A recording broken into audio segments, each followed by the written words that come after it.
bersama kami Sang Parikenan.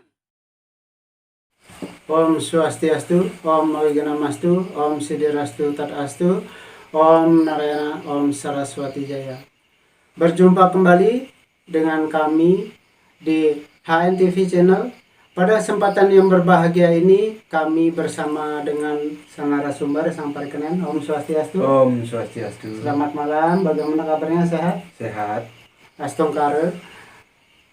Pada wacana Dharma kali ini kita akan melanjutkan pembahasan tentang Bhakti Marga Yoga, yaitu di mana pencapaian moksha melalui jalan bakti. Untuk itu, Tiang persilakan kepada Sang Parikenan untuk menyampaikan. Terima kasih Mangku Ketut Soekarta. Sebelumnya izinkan saya untuk menyapa umat Hindu di seluruh Nusantara dimanapun saudara-saudara berada. Om Swastiastu. Om Awiganam Astu Nama Sidam, Om Siddhirastu Ta'atu Swaha, Om Narayana, Om Saraswati Jaya. Semoga kita selalu dalam lindungan Ida Sang Yang Widiwasa dan dalam keadaan sehat serta tak kurang satu apapun. Baiklah, pada kesempatan kali ini kita akan melanjutkan yaitu wacana Dharma kita, yaitu bagaimana caranya mencapai moksha dalam tujuan agama Hindu ya, yang termuat dalam Pancasrada, yaitu yang kelima, yaitu moksha. Nah, di dalam wacana kali ini yang akan kita bahas yaitu bagaimana cara pencapaian moksha melalui Bhakti Yoga atau yang disebut dengan Bhakti Marga Yoga. Nah, oleh sebab itu, mari kita simak, mari kita teliti, dan mari kita ulas bagaimana cara mencapai moksha dengan jalan Bhakti Yoga. Nah, di dalam Bhakti Yoga itu sendiri, kita sebagai umat Hindu tentunya sudah sangat tidak asing lagi kan begitu, tentang bagaimana jalan mencapai moksha dengan jalan Bhakti Yoga. Nah, di sini yang pertama adalah yang perlu kita lakukan sebagai umat Hindu yang di dalam serada kita melalui jalan Bhakti Yoga adalah penyerahan diri total, kan begitu. Nah, bagaimana penyerahan diri total itu? Nah, tentunya harus kita betul-betul kaji dan mengetahuinya dengan penyerahan diri total yang akan kita jalani. Nah, artinya seluruh napas kita, seluruh pikiran kita, seluruh karma wasana kita, kita serahkan dan kita abdikan kepada beliau Ida Sang Yang Widiwasa, atau yang disebut dalam sastra Weda, beliau adalah Brahman, kan begitu. Baik, Sang Parikenan, tadi Sang Parikenan menyampaikan bahwasanya kita menyerahkan sepenuhnya diri kita kepada Brahman. Otomatis dengan jalan bakti ini secara tidak langsung kan masih jalannya mendua atau dualisme, karena ada yang dipuja dan ada yang memuja. Nah, bagaimana dalam konsep dualisme ini moksha itu bisa dicapai, Sang Parikenan? Iya, ini pertanyaan yang bagus sekali. Di dalam sastra yang termuat yaitu Tanhana Dharma Mangrua, artinya tidak ada kebenaran yang dua. Nah, kata moksha itu berasal dari kata Sanskerta, yaitu mok, yang artinya bebas. Nah, di dalam mencapai kebebasan ini, kita yang disebut secara umum adalah Atma, kemudian menyatu dengan beliau Brahman atau Sang Yang Widiwasa. Nah, dengan konsep ini ada yang menyatu, artinya ada yang mau menyatu dan ada yang menerima penyatuan itu sendiri. Nah, ini tentunya masih terbelah dua pengertiannya. Nah, oleh sebab itu di dalam Bhakti Yoga ini puncaknya adalah di mana seseorang melakukan satu pengabdian dengan penyerahan diri total. Nah, dengan penyerahan diri total ini dia paham bahwa segala sesuatu apa yang mau diserahkan. Karena pembahasan kemarin itu tentang diri kita yang sebenarnya yang tidak punya kemampuan apa-apa. Oleh karena itulah semua kemampuan yang kita punya, baik itu kemampuan dalam Bhakti Yoga atau berbakti kita, atau melalui jalan bakti kita kepada beliau Sang Hyang Widi Wasa, tentunya ini milik siapa? Atau jalan kita mengabdi, atau kemampuan kita mengabdi ini, kemampuannya dari siapa? Kan begitu. Nah, tentunya kemampuan yang kita miliki dengan penyerahan diri total, atau pemahaman penyerahan diri total itu, artinya kita ini tidak punya kemampuan apa-apa yang bisa kita serahkan kepada beliau. Artinya semua ini adalah milik Brahman. Iya, tentunya apa yang bisa kita serahkan, kan begitu. Karena kita tidak punya apa-apa. Tidak ada sesuatu yang bisa kita lakukan tanpa campur tangan beliau. Terus kemudian kita tidak punya apa-apa yang sebenarnya adalah kepunyaan beliau juga. Tentunya apa yang mau kita serahkan? Kan nggak ada yang bisa kita serahkan. Nah, dengan pemahaman dan kesadaran ini, bahwa tidak ada yang bisa kita serahkan, bahwa tidak ada kemampuan kita untuk mengabdi, akhirnya terkuaklah sebuah misteri bahwa sesungguhnya yang punya kemampuan itu adalah Brahman itu sendiri. Maka dengan kesadaran itu, timbullah di dalam hati kita, timbullah di dalam kecerdasan budi intelek kita, bahwa sebenarnya beliaulah yang ada di dalam diri kita. Nah, dengan pemahaman ini harusnya habis pengakuan tidak ada, karena tidak ada yang bisa diakui. Kan begitu. Ketika pengakuan ini sudah tidak ada, maka kita akan terbebas dari ego. Nah, kemudian ketika kita sudah bebas dari ego, maka akan timbullah satu yang disebut dengan kesadaran murni. Kesadaran murni itu apa? Kesadaran yang tanpa dicampuri oleh apapun, yaitu oleh pengakuan, yaitu oleh ego, yaitu oleh kita merasa-rasa sebagai punya kemampuan. Begitu. Nah, dengan dasar itu yang ada cuman Brahman, yang ada cuman Sang Hyang Widi. Inilah puncak daripada Bhakti Yoga. Ketika timbul kesadaran bahwa kita tidak punya kemampuan untuk mengabdi, dan kemampuan itu hanyalah milik Brahman, dan yang ada cuman Brahman, maka akan satu kesadaran yang disebut dengan kesadaran murni. Di dalam kesadaran murni ini, untuk mencapai beliau dikatakan sebagai Tuhan dalam kepribadian dan Tuhan tanpa kepribadian, yang disebut impersonal God dan impersonal God. Mana yang lebih utama di jalan bakti ini, Sang Parikenan, untuk umat melaksanakan jalan bakti ini? Tentunya dengan personal God itu kan masih ada kepribadian, kan begitu. Tapi pengertian ini harus ditingkatkan lagi, harus lebih pahamkan lagi diri kita melalui kesadaran murni yang tanpa tercampuri oleh pengakuan dan rasa, yaitu dengan impersonal God, kan begitu. Nah, dengan impersonal God ini tentunya memang sudah itu adalah dirinya yang mutlak, diakui atau tidak diakui, yang ada cuman Brahman. Jadi sesuai dengan konsep Weda, di mana disebutkan di dalam Weda Brahman Atman Aikyam ini. Ya, tentunya kita harus mengacu kepada sastra Weda, kembali kepada Brahman Atman Aikyam, yaitu segala sesuatu itu berasal dari Brahman. Dikatakan Brahman Atman Aikyam, bahwa Brahman itu tunggal dengan Atman. Dikatakan Atman Brahman Aikyam, bahwa ketika kita menuju beliau, baik dikatakan masih hidup atau setelah kita disebut mati, itu Atman Brahman Aikyam, bahwa Atman ini adalah Brahman yang tidak lain ataupun tidak berbeda, itu adalah tunggal.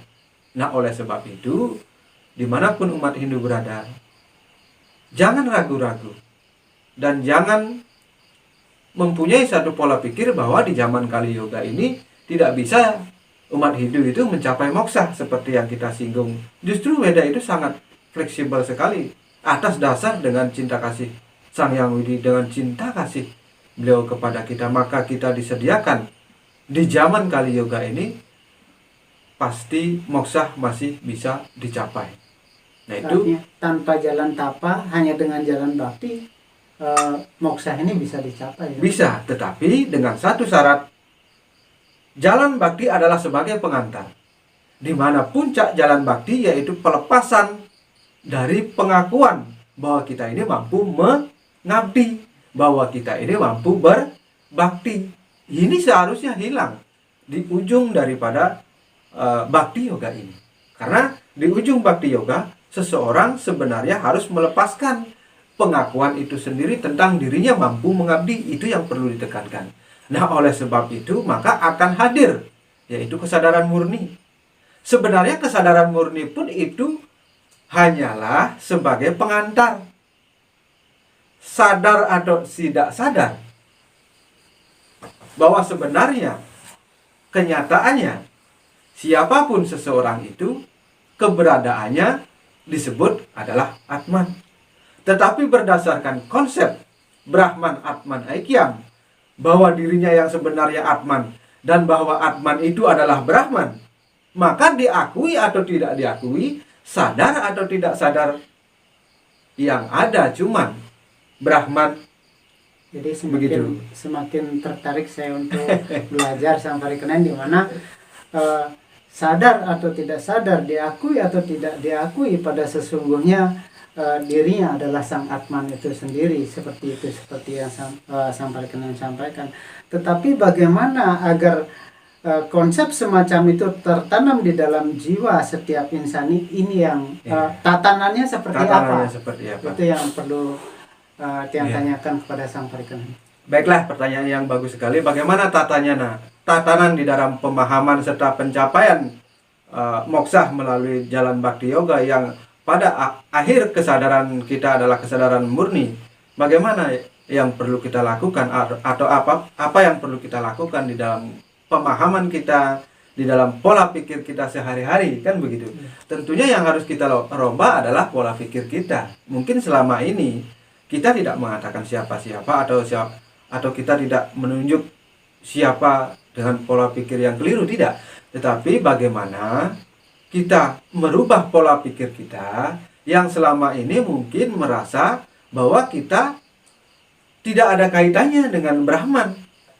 Bahwa pola pikir kita sebagai Atman, kemudian Atman ini berdiam di dalam raga, kemudian raga ini melakukan satu bakti. Tentunya bakti ini akan terpisah dengan yang kita subaktikan atau yang kita baktikan. Nah, tentunya kita berbakti kepada Sang Hyang Widi atau yang disebut Brahman. Umpamanya begini, ya Sang Hyang Widi, terimalah sujud sembah hamba yang serba kekurangan ini. Akan hamba abdikan seluruh hidup hamba dan sampai akhir hayat atau sampai akhir daripada umur yang engkau berikan. Umpamanya begitu. Dengan keyakinan yang begitu kuat, dengan kesadaran bahwa dia berjanji dan berikrar akan mengabdi seumur hidupnya sampai akhir hayatnya. Nah, ini menimbulkan pemahaman yang antara diri kita dengan beliau itu berbeda. Nah, inilah yang sebenarnya yang menyekat daripada kenyataan yang ada. Kenyataan yang ada itu apa? Bahwa Brahman, Atman, Aikyam, kembali lagi ke sana. Ini akan tersekat. Nah, ketika dalam pola pikir yang seperti ini, itu akan memisahkan antara yang diciptakan dan yang maha pencipta. Nah, ini akan terpisah. Beliau ada di luar dirinya. Kemudian beliau menyembah seolah-olah beliau ada di alam sana, atau seolah-olah beliau ada di depannya. Kemudian diri kita melakukan sembah dan bakti. Ini akan menjadi suatu sekatan. Nah, oleh karena itu maka perlu kita kaji bagaimana rumusnya, bagaimana caranya atau pemahamannya supaya kita tidak terpisah. Ini kendalanya sebetulnya. Nah, sebenarnya musuh utama kita, musuh yang terbesar kita adalah kenyataan kita, pengakuan kita, kesadaran kita pada saat ini tentang pengakuan raga, tentang pengakuan personalitas atau diri pribadi dan Tuhan. Itu yang menjadi satu batasan. Maka oleh sebab itu, harusnya ketika dalam ujung pelaksanaan bakti karma yoga, dengan kesadaran bahwa semuanya adalah milik beliau, dengan kenyataan bahwa semua ini adalah beliau, maka hilanglah kita. Harusnya pola pikirnya seperti itu. Dengan hilangnya pengakuan diri kita, yang ada cuman Brahman, kita wujudkan dalam pola pikir kita setiap hari. Kita wujudkan dalam pola pikir kita pada saat apapun, dan pada saat detik-detik apapun, di setiap detik, di setiap jam, di setiap mungkin bulan, di setiap tahun, terus itu akan tertanam di dalam hati kita, tertanam di dalam pemahaman kita, bahwa semua ini adalah Brahman, bahwa dirinya itu tidak ada kemampuan apa-apa kecuali kemampuannya Brahman. Oleh sebab itu, dengan ini kita mempunyai pandangan kesatuan. Pandangan kesatuan itu apa? Dimanapun kita berada, baik itu di tempat yang ramai ataupun di tempat yang suci, yang kita lihat, yang kita rasakan cuma satu, yaitu keberadaan Brahman. Lalu apa lagi yang harus dihilangkan? Rasa. Ingat, ketika kita merasa bahwa diri kita hilang, kemudian yang ada cuma Brahman, tinggal rasa. Bagaimana caranya supaya rasa ini tidak kita merasa rasa lagi, atau mengkondisikan diri, oh, yang ada kan cuma Brahman, kan gitu. Walaupun itu terucap dan walaupun itu ada di dalam hati kita, asalkan masih ada pengucapan atau siapapun yang bicara di sana, itu masih mendua juga. Sekalipun itu diucapkan di hati, Sekalipun itu diucapkan di dalam hati. Sekarang begini, kita sudah paham oleh jalan ilmu pengetahuan suci bahwa semua ini adalah Brahman, bahwa kenyataan yang ada dan kebenaran yang ada itu hanyalah Brahman itu sendiri, kan begitu. ya. Kemudian kita mencoba untuk bermeditasi atau beryoga. Begini kita, dalam hati kita, upaya kita suarakan begini, Om. Nah, seperti itu. Kemudian yang ada kan cuma Brahman. Nah, itu ada suaranya begitu di dalam hati. Itu masih mendua juga. Karena kenapa? Karena ada yang membicarakan tentang pengetahuan Brahman. Berarti ada yang dibicarakan, ada yang membicarakan, kan begitu. Itu masih mendua juga. Nah, orang-orang tua kita dulu bilang bahwa ada yang dinamakan sastra tanpa tulis. Kan begitu. Jadi sastra tanpa tulis itu bahwa beliau itu tidak bisa digambarkan oleh sesuatu apapun, baik itu melalui sastra apapun. Karena apa? Karena acintya. Apa yang disebut acintya? Tidak terpikirkan. Walaupun semua pemikiran ianya dikumpulkan di dalam seluruh dunia ini, tidak ada yang mampu menggambarkan beliau. Saking maha agungnya beliau, saking rahasianya beliau, maka tidak ada kata-kata yang bisa diucapkan untuk mengumpamakan beliau. Maka ada timbullah seperti orang-orang tua kita bilang bahwa sastra tanpa tulis. Artinya puncak pengetahuan daripada bakti ini, Om sebagai lambang atau pranawi Desang Yang Widi ini belum juga tuntas di ujungnya, seperti itu. Ketika kita mengucapkan Om, itu masih ada pemusatan pemikiran oleh sastra aksara yang sangat sakral yang melambangkan beliau Sang Yang Widi Wasa sebagai Om. Kan begitu? Ya. Oleh karena terpusatnya kita kepada Om, itu kan masih mendua juga. Ada yang memusatkan pikiran kepada beliau, ada yang menerima pemusatan pikiran itu sebagai Sang Yang Widi atau yang disebut Brahman. Ini juga masih mendua. Maka itu yang harus dilakukan adalah yang disebut puja siwa menang. Artinya apa? Pemahaman yang tanpa kata, pengertian yang tanpa kata, tetapi dipahami sebagai kenyataan dan kebenaran yang ada. Karena tidak ada sesuatu kata-kata, Karena tidak ada satu karma yang bisa masuk ke ruang itu, gitu maksudnya. Karena kenapa? Karena ruang itu adalah ruang asal dari segala sesuatu yang ada, tetapi beliau tidak bisa digambarkan oleh sesuatu yang ada, termasuk pikiran itu. Makanya disebut acintya. Semakin menarik sekali Sang Parikenan, di mana dalam konsep bakti jelas ditekankan di dalam Weda itu menggunakan japa. Tapi Sang Parikenan tadi menyampaikan ada konsep siwa meneng. Nah, bagaimana japa dilakukan dengan konsep siwa meneng? Kan begitu. Kan sangat pelik sekali ini. Mohon dijelaskan agar kami bisa lebih dalam mengetahui tentang konsep bakti ini, Sang Parikenan. Sebenarnya beliau tidak bisa dijelaskan oleh kata-kata. Makanya Weda ataupun pengetahuan suci itu hanya mampu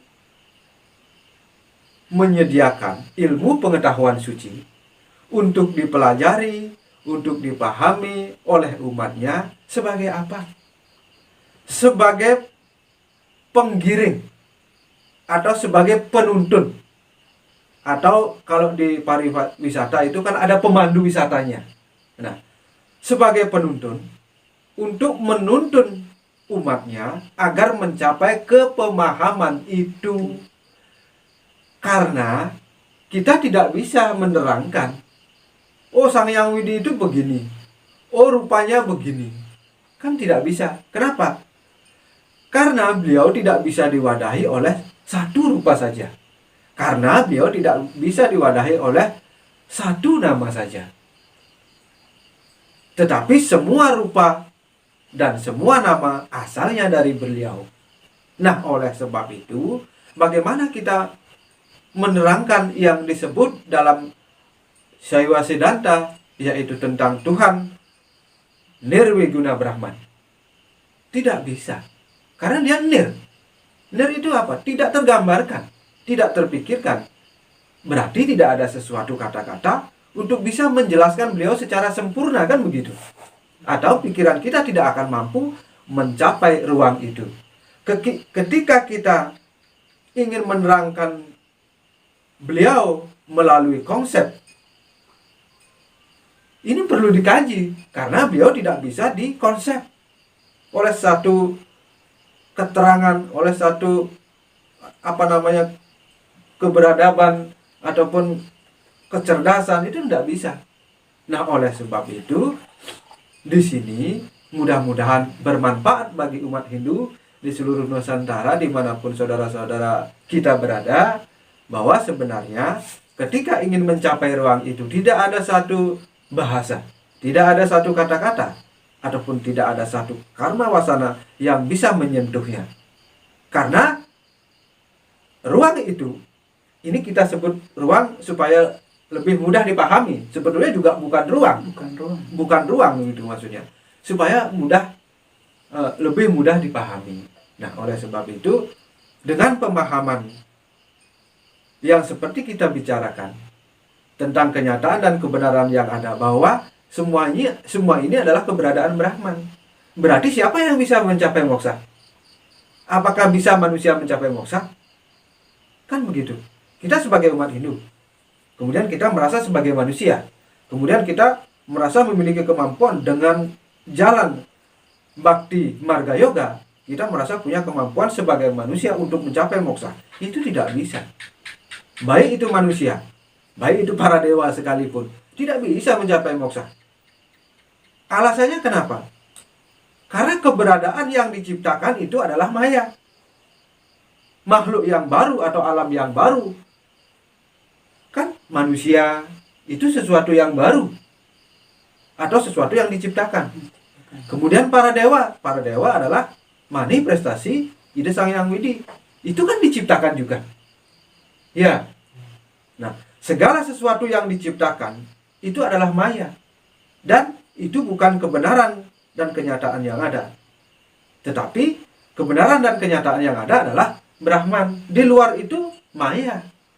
Berarti siapa yang bisa mencapai moksha? Kan begitu. Apakah kita manusia bisa mencapai moksha? Tidak.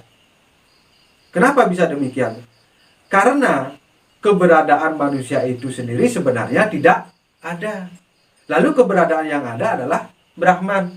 Berarti yang bisa mencapai moksa adalah beliau sendiri, Atman itu sendiri yang dimaksud. yaitu Brahman itu sendiri. Karena Atman itu adalah Brahman, Brahman itu adalah Atman, gitu. Tetapi kalau kita teliti, apakah Brahman perlu mencapai moksa? Apakah Sang Yang Widi perlu mencapai moksa? Ini kan sesuatu yang sangat menarik yang perlu kita ketahui dan kita bahas. Kan begitu sebelumnya. Brahman itu sendiri tidak usah mengejar moksa. Atau Sang Yang Widi itu sendiri tidak usah capek-capek beliau mau mengejar moksa atau mencapai moksa. Orang dia sudah moksa sendiri kok. Diakui atau tidak diakui keberadaan diri kita yang sebenarnya, tapi itu tidak pernah kemana-mana dan juga tidak pernah moksa. Atau saya rilis kembali, dan juga tidak pernah keluar daripada moksa itu, karena memang sifatnya memang sudah moksa atau bebas. Nah itu. Jadi coba kita pahami. Sekarang kita mengerti siapa sebenarnya rahasia manusia itu sendiri. Kemudian kita pahami bahwa yang ada itu cuma Brahman. Terus dalam hati kita, oh, kan begitu. Masa Brahman ingin mencapai moksa? Kan nah ini rahasianya yang perlu kita paham. Maka yang perlu kita rubah adalah pola pikir kita tentang keberadaan kita yang kita akui selama ini, yang sebetulnya tidak ada. Sekali lagi, yang sebetulnya tidak ada, dan keberadaan dan kenyataan yang ada, kebenaran yang ada adalah Brahman. Apa perlunya Brahman ingin mencari Tuhan? Apa perlunya Brahman ingin mencari moksa? Memang beliau sudah begitu dari dulu. Kembali seperti yang sampaikan tadi, di mana kita harus merubah pola pikir. Pola pikir kita tentang apa ini sampaikan yang memang konsepnya harus kita rubah, harus kita bongkar habis dalam pemikiran ini. Pola pikir kita tentang pengakuan kita sebagai badan, tentang pengakuan kita sebagai kepribadian atau yang disebut jiwatma. Ini memang harus kita rubah. Bagaimana cara merubahnya? Tanamkan dalam pikiran kita, tanamkan dalam kecerdasan kita, tanamkan dalam budi kita, tanamkan dalam intelek kita, sehingga jadi satu pemahaman dan keyakinan yang sangat kuat, atau menjadi suatu serada yang sangat kuat, yaitu hanya satu yang ada, kenyataan yang ada dan kebenaran yang ada, bahwa yang ada hanya Brahman. Kalau kesadaran itu kita miliki, kita pahami, kita jadikan napas kita setiap hari, setiap detik, dan setiap napas kita terus, kenyataan yang ada dan kebenaran yang ada hanya Brahman. Dengan begitu kita akan menjadi damai. Dengan begitu kita akan menjadi tercerahkan. Dengan jiwa kita tercerahkan, maka ide Sang Yang Widiwasa dalam bentuk anugerah kepada diri kita itu sudah tercerahkan diri kita. Melalui apa? Sekali lagi, melalui ilmu pengetahuan suci. Yang sebenarnya beliau tidak perlu dicerahkan oleh siapa-siapa, kan begitu. Masa Brahman perlu pencerahan oleh kitab yang diturunkan sendiri? Kan begitu. Itu kan sesuatu yang aneh. Begitu. Jadi pada intinya, tanamkanlah pola pikir atas kebenaran yang ada dengan pengertian bahwa segala sesuatu di dunia ini yang ada hanyalah Brahman. Nah, begitu. Jadi kunci utama dalam pencapaian jalan bakti ini agar mencapai moksa adalah menanamkan di dalam jiwa ini adalah segalanya adalah beliau. Ya. Segala sesuatu sebenarnya itu keberadaannya Brahman. Segala sesuatu yang hidup itu harus kita sadari sebagai umat Hindu, bahwa hidup Brahmanlah yang dipakai, bahwa hidup Sang Yang Widilah yang kita pakai, bahwa hidupnya hewan, hidupnya tumbuh-tumbuhan, hidupnya apapun yang dipakai adalah hidupnya Brahman. Dan oleh sebab itu, maka kehidupan di dunia ini sebetulnya tidak bisa lepas dari hidupnya Brahman itu yang dipakai. Berarti hidup kita ini ya hidupnya Brahman. Bagaimana hidupnya Brahman kok mencari Brahman? Bagaimana hidupnya Brahman kok mencari-cari Tuhan kemana-mana? Bagaimana hidupnya Brahman kok mencari moksa? Ini kan salah judul ya Maya. Masa Brahman ingin mencapai moksa? Kan begitu. Kan aneh. Nah, dengan pemahaman ini adalah sesuatu anugerah yang sangat luar biasa. Ketika kita kaji, ketika kita renungkan apa yang sebenarnya yang menjadi rahasia di dalam kehidupan ini. Itu. Ketika sudah bertemu rahasianya, cukup selesai. Terima kasih sekali Sang Parikenan, di mana pencapaian moksa melalui jalan bakti sudah Sang Parikenan buka dengan sangat luar biasa sekali, mencapai ke jalan inti daripada ajaran bakti ini. Mungkin ini bisa bermanfaat untuk umat Hindu di Nusantara dan kita semua.